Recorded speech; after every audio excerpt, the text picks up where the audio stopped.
सारे भाइयों ने राम राम। मैं थारा भाई अनिल सोलंकी मेरे यूट्यूब मंच लाउड जाट वॉइस में थारा स्वागत है। भाइयों, जो राहुल गांधी एक बात कहता है ना, कास्ट सेंसस जातिगत जनगणना करवाऊंगा सारे देश में, तो उसकी एक समस्या का हल तो हरियाणा के 2024 के विधानसभा चुनाव ने कर दिया। हरियाणा में अब जातिगत जनगणना करवाने की कोई जरूरत नहीं है, क्योंकि 2024 के इलेक्शन में हरियाणा में जातिगत जनगणना अपने आप तो होगी। वह क्यों कर होगी, आज के वीडियो में आपने बताऊंगा।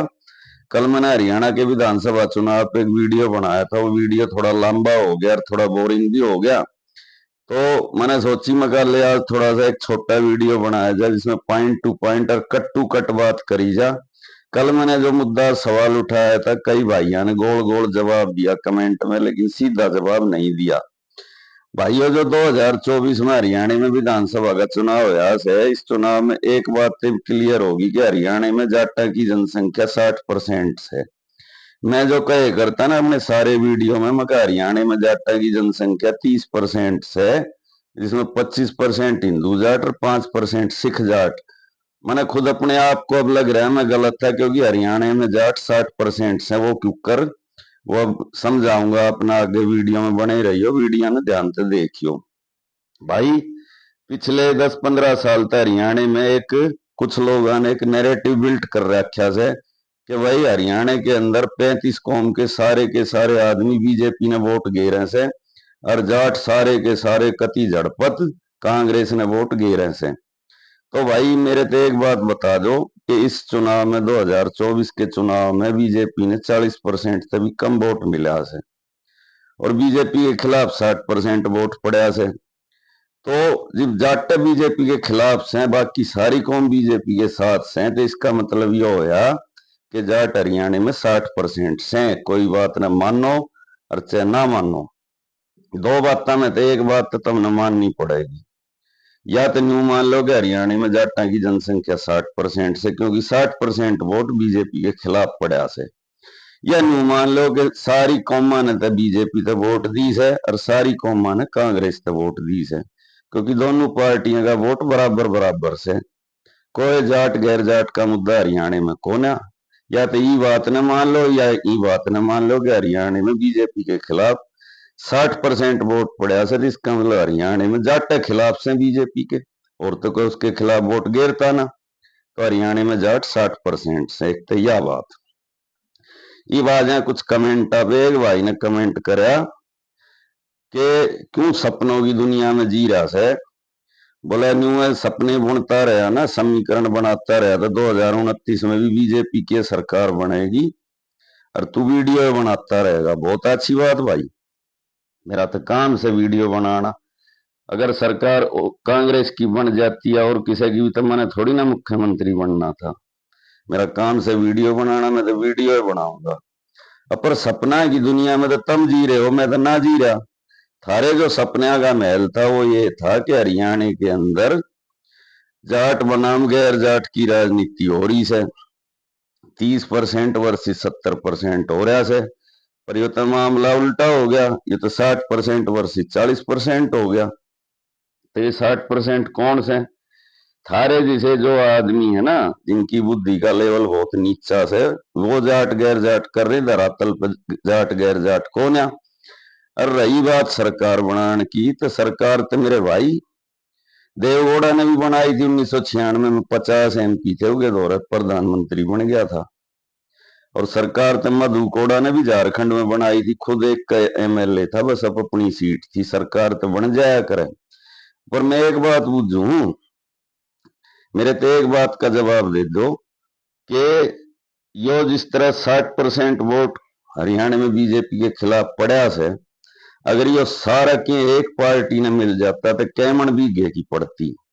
कोई भी भाई गूगल पे जाओ, गूगल पे अब आप सर्च करो कि हरियाणा में जो बीजेपी ने 39.90% वोट मिला है, दिल्ली के दो इलेक्शन 2015 और 2020 में बीजेपी ने कितने परसेंट वोट हरियाणा में मिला था।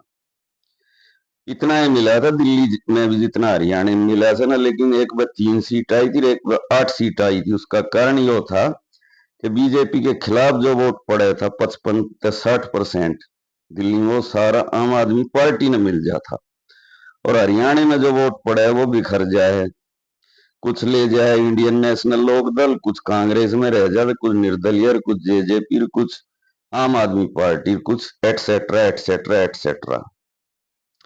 एक भाई ने कमेंट करया, बोला ताऊ कोई भी पार्टी जो जाट ने मुख्यमंत्री बनाओगी उससे गैर जाट कदे भी वोट नहीं दे, चाहे वो बीजेपी हो, कांग्रेस हो, आईएनएलडी हो। इब तू भूल जा कदे भी जाट मुख्यमंत्री हरियाणा में ना बने। बहुत अच्छी बात। ना तो मैं भाई का नाम बताऊं और ना मैं भी जात बताऊं, लेकिन जो मैं जवाब दूंगा उसका आप समझ जाइयो। मेरे भाई एक बात बताऊं, समाधि पे बैठ कर जन्मदिन नहीं मनाया करते। समाधि पे बैठ के तू केक काट ले, जन्मदिन मना ले, पर लंबी उम्र की दुआ नहीं दे सकता।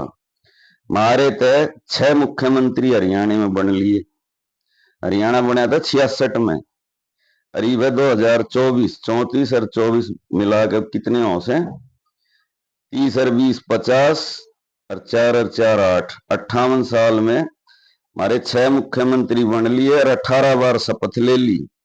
लेकिन जब हरियाणा शुरू में 1966 में बना, जब पहला मुख्यमंत्री थारा बना था, दोबारा थारा मुख्यमंत्री क्यों ना बन पाई, ये भी आज के वीडियो में कमेंट करके बताइए। हमने नहीं रोक रखा, वो जो पहला मुख्यमंत्री बना था वो 1 साल भी सरकार नहीं चला पाया। इब तुम दूसरे के दुख में अपना सुख ढूंढो तो ढूंढते रहो, इसमें ताऊ के करेगा। और मुख्यमंत्री ना बनेगा तो हम मर थोड़ी ना जाएंगे। इसी बहुत सारी जात है देश में जिनका आज तक मुख्यमंत्री ना बने तो वे मर गए। गुज्जर भाई हैं, गुज्जर भाइयों का देश आजाद होया जब तले का आज तक किसी राज्य में मुख्यमंत्री ना बना, पर गुज्जर पूरे टोरे फोरे के साथ रहे। दिल्ली एनसीआर नोएडा में गुजरा का खूब टोरा है, ना बनेगा तो मत बनने दे।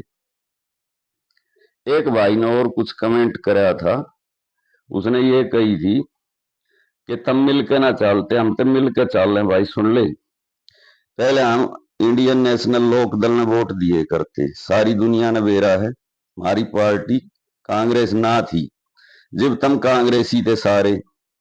फिर हमने सोची कि राजनीति हरियाणा के भाईचारे का नाश करने लग रही है, चलो हम भी अपने भाइयों के साथ मिल जाए और हम कांग्रेसी बन गए। मगर चलो सारा हरियाणा एक तरफ हो जाएगा, हम भी कांग्रेस में चले जाए। अब हम जैसे कांग्रेस में गए तब भी धक्के बीजेपी में भाज गए। भाईचारा हम खराब कर रहे हैं, तुम कर रहे हो। अरे जब हम लोक दल की वोट दे दे, जब तुम कांग्रेसी थे, हम कांग्रेसी हुए तो तुम बीजेपी वाले हो गए। फिर भी हमने अपने 5-7% भाई थारे साथ भेज रखे हैं कि भाई तुम जाओ बीजेपी की वोट दो, भाईचारा बनाओ। अगर ये भाईचारे का एक्सपेरिमेंट कामयाब हो गया तो हम भी आ जाएंगे कांग्रेस में छोड़ के बीजेपी में। पर हमने बेरा जिस दिन हम सारे परे ना आ जाएंगे ना बीजेपी, तब बीजेपी ने छोड़ के भाज लोगे, फिर तुम कोई नया ठिकाना ढूंढोगे तो भाई भाईचारा बनेगा क्यों कर? भाईचारा एक तरफा तो होता ना, दोनों तरफ तो हो से भाईचारा पे। तो भाई लास्ट में मैं, वीडियो ज्यादा लंबा हो जाएगा, आप भी बोर हो जाओगे, एक बात कहूंगा कि जो कड़वे बोल बोलने से कड़वी बात कैसे, और भी बहुत कड़वी कड़वी बात कही है कमेंटा में। एक ने यूं कही है, बोला क्यों जातिवाद फैला रहा सर ये सब। मेरे भाई सोशल मीडिया पर सब जात के यूट्यूब चैनल बन रहे हैं, अपनी अपनी जात का इतिहास सब बतावे से। मैंने भी अधिकार से अपनी जात का इतिहास बताना, वर्तमान बताना, भविष्य बताना, उसका आगे मैं कोई जातिवाद नहीं करता। बाकी मेरे कमेंट में आकर लोग खूब जातिवादी बात कर रहे हैं, मैं उनका जवाब भी नहीं देता।